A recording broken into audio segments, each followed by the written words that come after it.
These are 12 forbidden places and ghost towns in Pennsylvania where entire communities vanished, where the government seized land and never gave it back, where fires had been burning underground for over a century, and where Cold War nuclear bunkers sit abandoned in the middle of elk country. Some of these locations carry real physical danger from toxic gases, radioactive soil, and ground that can collapse beneath your feet. And a few sit on terrain so contaminated that state officials once concluded it could never be completely cleaned up. What survives now are ghost towns, restricted zones, nuclear ruins, and derelict highways with tunnels so dark you cannot see your hand. Please subscribe to the channel now and turn on notifications so you don't miss any of the places that are forbidden in America. And if you're ready, we are covering all 12 of them right now. Number 1. Centralia, the town that has been on fire since 1962. A fire is burning beneath Centralia, Pennsylvania at this very moment, and it has been going without interruption since May 27, 1962, more than 60 years and counting. Before the fire, Centralia thrived as a coal town in Columbia County, with a peak population of 2,761 in 1890, supported by 7 churches, 5 hotels, 27 saloons, and 14 general stores. None of that exists anymore. What sparked the catastrophe sounds mundane. 5 volunteer firefighters burned garbage at the town landfill ahead of Memorial Day. That landfill sat inside an abandoned strip mine pit, and burning dumps was routine at the time. What nobody accounted for was a 15-foot wide, unsealed opening in the pit wall, which allowed flames to slip into the mine tunnels below. Once fire enters anthracite coal mines, there is no stopping it. Historian David Decock, who wrote Fire Underground, backs the dump fire explanation, while others point to a trash hauler who deposited smoldering coal a day earlier, or an adjacent coal seam fire migrating from the west. None of those debates changed the outcome. 300 feet beneath the surface, across an 8-mile stretch covering roughly 3,700 acres, the fire burns today. Surface temperatures hit 1,000 degrees Fahrenheit in certain spots, and experts project it will keep going for another 250 years. Decock described it this way: "This was a world where no human could live, hotter than the planet Mercury, its atmosphere as poisonous as Saturn's." February 14, 1981, changed everything. 12-year-old Todd Dombuski walked across what looked like normal ground when the earth opened beneath him, dropping him into a sinkhole 4 feet wide and 150 feet deep. His cousin Eric Wolfgang pulled him out in under a minute. That hole registered 350 degrees with lethal carbon monoxide. Todd survived but carried the trauma through decades of PTSD, and he died of an overdose on February 4, 2022. Congress allocated more than $42 million for relocation in 1984, roughly $130 million in today's money. Over 1,000 people left, and more than 500 structures came down. And this is the part that stings. $30,000 is all it would have cost to dig out the fire in 1962. A strip mine operator named Alonzo Sanchez offered to do it for free in exchange for the recovered coal, and the offer was turned down. Failed attempts between 1962 and 1982 burned through $7 million, and a 1983 study priced full excavation at $660 million. From 2,761 residents in 1890 down to 5 in 2020. Centralia is the least populated municipality in Pennsylvania. The zip code is gone. The graffiti highway was buried under thousands of tons of dirt in April 2020 and is now patrolled by state police. Driving in on public roads is still legal, though the DEP warns it could result in serious injury or death. Number 2. Alvira, the town America promised to give back. Originally called Wisetown when founded in 1825, Alvira sat in the White Deer Valley near Allenwood with about 100 residents in the town and 400 on surrounding farms. 3 churches, a school, a blacksmith shop, a post office, and a gas station made up the community. Pearl Harbor changed everything.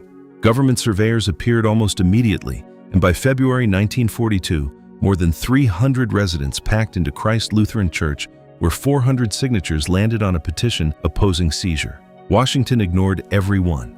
On March 7, 1942, the government announced it was taking 8,500 acres, displacing over 400 people who received about 6 weeks' notice, and in many cases a fraction of what their land was worth. What they built was the Pennsylvania Ordnance Works, a TNT plant where 3,500 employees produced up to 768,000 pounds of TNT daily, across 150 bunkers. Only 6 of 12 planned production lines ever ran, and the entire plant shut down after just 11 months. A declassified DOE memo confirmed a Manhattan Project connection. Between 1943 and 1944, roughly 100,000 pounds of uranium metal turnings sat in 4 bunker magazines before removal. Officials repeatedly promised the land would come back after the war. None of it ever did. Colonel T.C. Gerber specifically promised buildings and trees would be preserved. Instead, the Army Corps burned and bulldozed everything while former residents watched. Historian Steve Huddy called it the largest sacrifice of anyone not wearing the uniform, to give up your family's property to find someplace else to live. Descendant Paul Metzger recounted that his great-grandmother was actually carried off her front porch and her house was torn down by bulldozers. 149 concrete igloo bunkers still stand today, slowly vanishing under vegetation. The stone church, Alvira's only surviving original building, now serves inmates at the Allenwood Federal Correctional Complex. Visiting the game land's 252 portion costs nothing.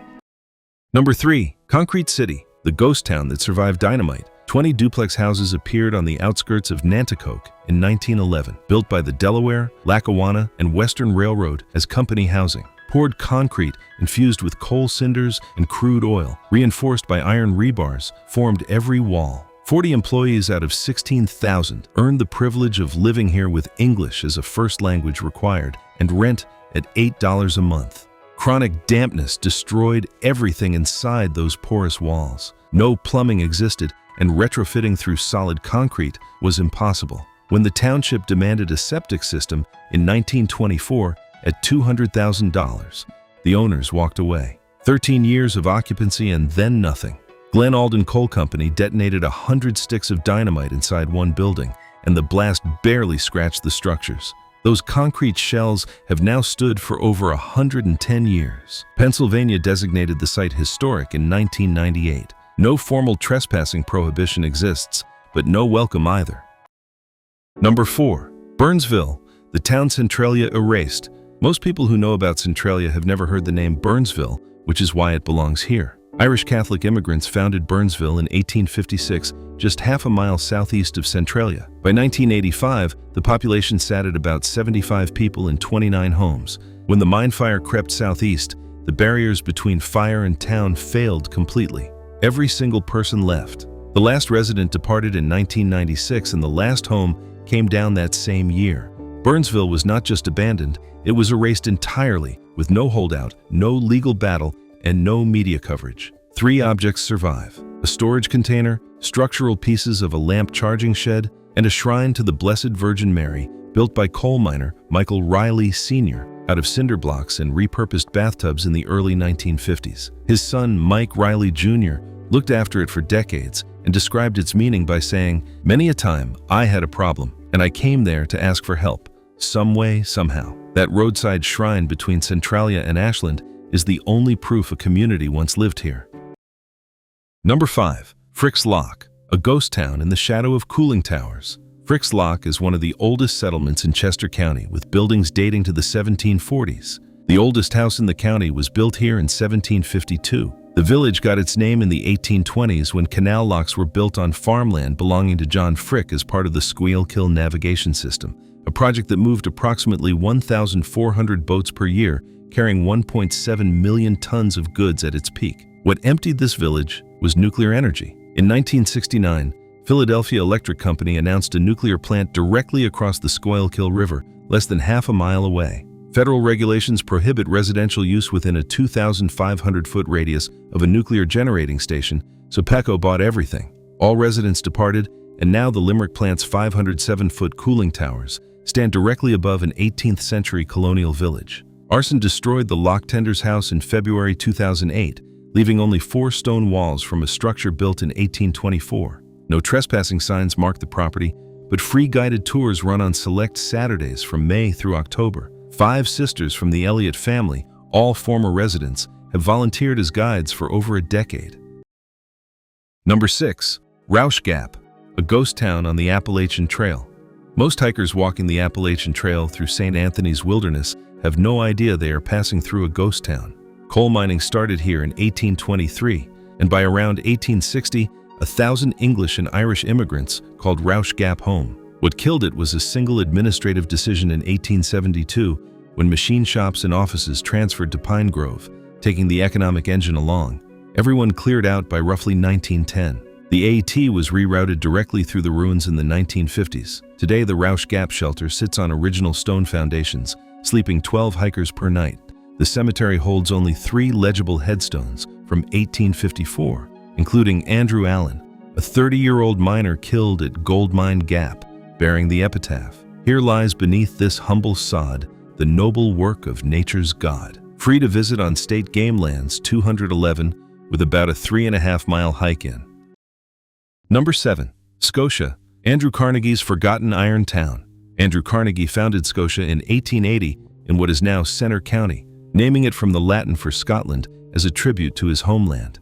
His engineers tested the local brown hematite ore and found it ranged from 44 to 52% purity, better than anything they had found from western Pennsylvania to Virginia. Carnegie extended a railroad line 5 miles to the site, introduced 3 steam shovels, and shipped approximately 250 tons of ore daily to his Edgar Thomson Works in Pittsburgh. The town peaked at about 400 residents with company houses, a company store, a superintendent's house on the hill, and a brass band called the Forest Cornet Band. None of that lasted once Carnegie discovered cheaper ore in Minnesota's Mesabi Range.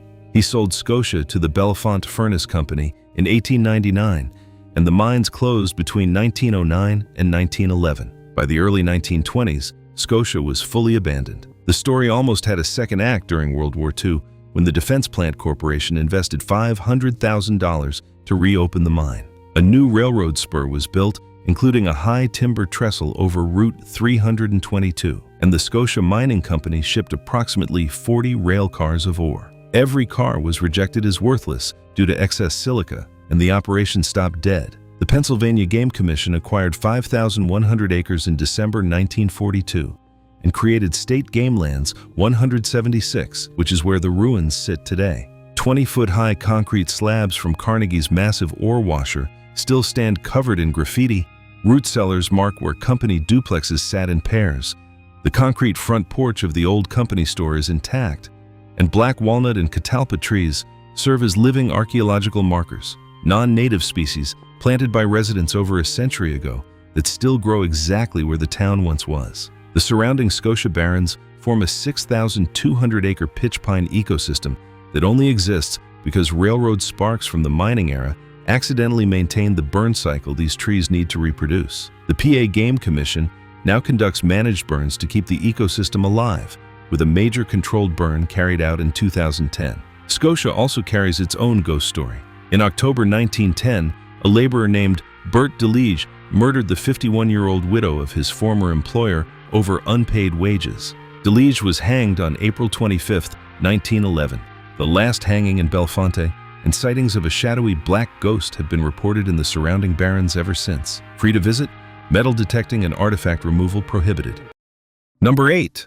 Laurel Run, the mine fire burning 47 years longer than Centralia. Everyone knows about Centralia's fire. Almost nobody knows that a completely separate mine fire 60 miles away in Luzerne County has been burning since December 6, 1915, making it 47 years older. A miner left a lit carbide lamp hanging from a timber in the Red Ash coal mine on a Saturday. No night watchman was posted. The fire went unnoticed the entire weekend. By Monday morning, when miners returned, it had taken hold. Initial containment involved pouring sand and filling mine openings with concrete. Mine owners declared it controlled, but by 1921 the fire had clearly spread beyond anything they could manage. Unlike Centralia's single coal seam, the Laurel Run fire burns through 3 separate beds: the Red Ash, Top Red Ash, and Bottom Ross. According to the PADEP table revised August 2025, 3 of 4 segments remain confirmed burning after more than 110 years. Peak population reached 1,057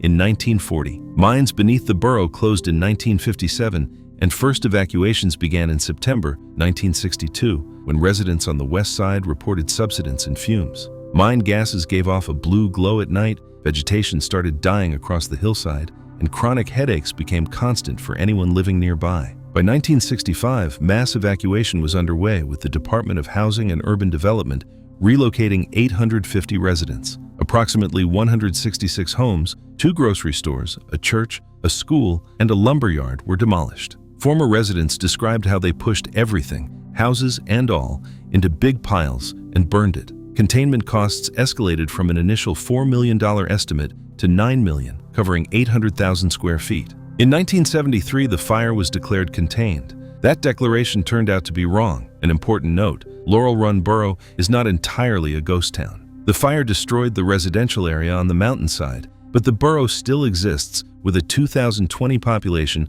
of 558. A 2007 peer-reviewed paper in the Geological Society of America explained why Centralia became famous, and Laurel Run did not. Laurel Run residents had greater access to political power and more experience as a community in dealing with crises, enabling faster government response. No formal restricted zone exists. Rusted vent pipes still emit steam on cold mornings, and fissures where gases escape remain visible. Real dangers persist from subsidence, toxic gases, and unstable ground. Number 9. Yellow Dog Village. Named for the contracts workers were forced to sign. Armstrong County holds Yellow Dog Village about 45 minutes northeast of Pittsburgh. The Pittsburgh Limestone Corporation built it between 1910 and 1930, and the name comes from Yellow Dog contracts that banned workers from joining unions. Local resident Debbie Reed put it simply. It was always known as Yellow Dog.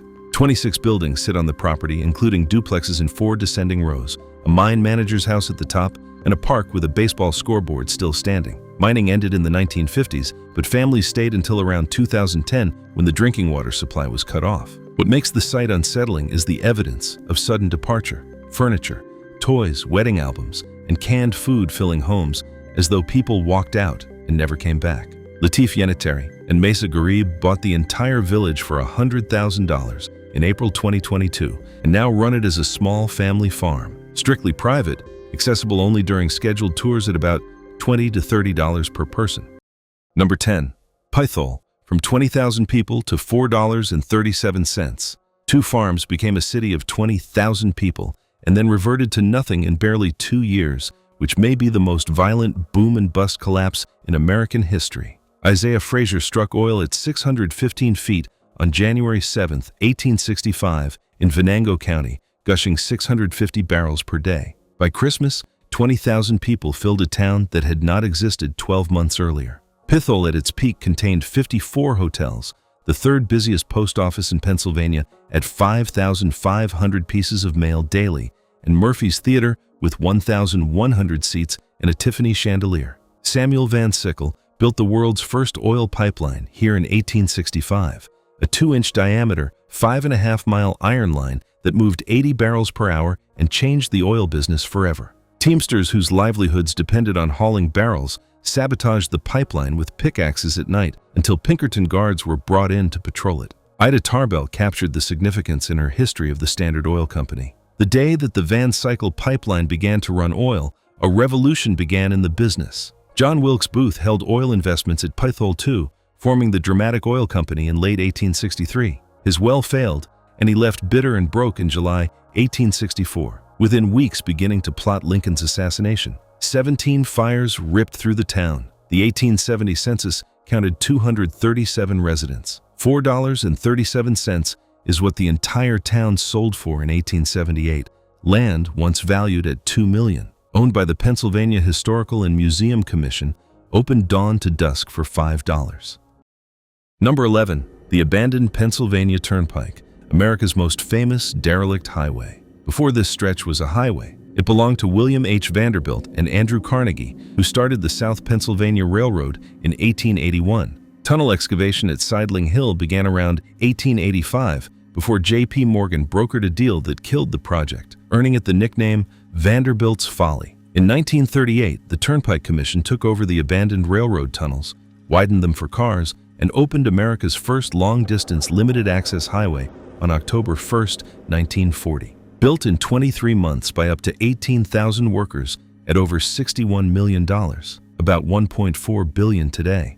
It carried 2.4 million vehicles in year 1, nearly double projections. The tunnels created the problem. 2 lanes through the mountain, 4 lanes on the open highway, which meant summer backups stretching 5 miles with 30-minute delays at tunnel portals. Rather than twin the tunnels, the commission built a 13-mile bypass over the mountains. November 26, 1968, marked the day this section died. Sidling Hill Tunnel stretches 6,782 feet, and Rays Hill runs 3,532 feet. In the center of Sidling Hill, neither entrance nor exit is visible. The tunnels provide over 10,500 feet of total darkness. The Turnpike Commission sold 8.5 miles, including both tunnels, for $1 in 2001. Ownership now sits with the Bedford-Fulton Joint Recreation Authority under the name the Old PA Pike Trail. The remaining 3.5 miles on the eastern end are used for police training and completely off-limits. The 2009 film The Road, starring Viggo Mortensen, filmed here,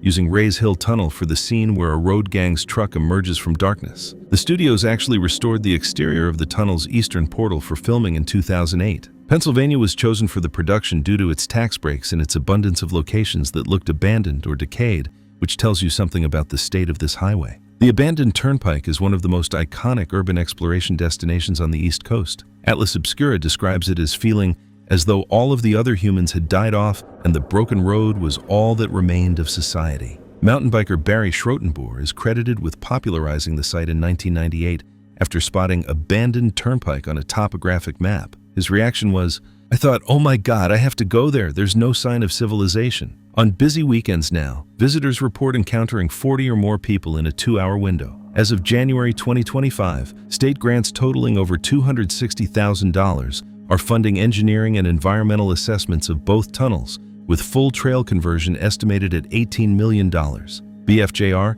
a chairman Jim Edwards captured the mood at the 2023 funding announcement. "We can finally see light at the end of the tunnel. 3 access points exist and visiting is legal on the public section. Safety hazards are serious. Tunnels have zero lighting. Springs create standing water and ice. Vandals removed steel drain grates, leaving open inlets that officials warned could slice flesh. And upper levels of support buildings have 50-foot drops. No bathrooms, water, cell service, or emergency response along the entire 8.5 miles. Number 12, Quahenna Jet Bunkers, Cold War. Nuclear ruins in Elk Country. In 1955, Curtiss Wright Corporation built a nuclear research facility in a remote stretch of forest spanning Cameron, Clearfield, and Elk counties, coining the name Quahenna from the last syllables of Susquehanna. Their goal sounds like science fiction: nuclear-powered jet engines that would keep bombers airborne indefinitely without refueling. The total aircraft nuclear propulsion program cost roughly $1 billion between 1946 and 1961. Curtiss Wright completed a nuclear reactor by November 1957, followed by a 4-megawatt research reactor in 1958. 2 jet engine test cells sat inside a 16-sided polygon engineered so that if a nuclear engine broke free during testing, it could not escape the perimeter. President Kennedy killed the program on March 26, 1961, stating, "Nearly 15 years and about $1 billion have been devoted to the attempted development of a nuclear-powered aircraft, but the possibility of achieving a militarily useful aircraft in the foreseeable future is still very remote."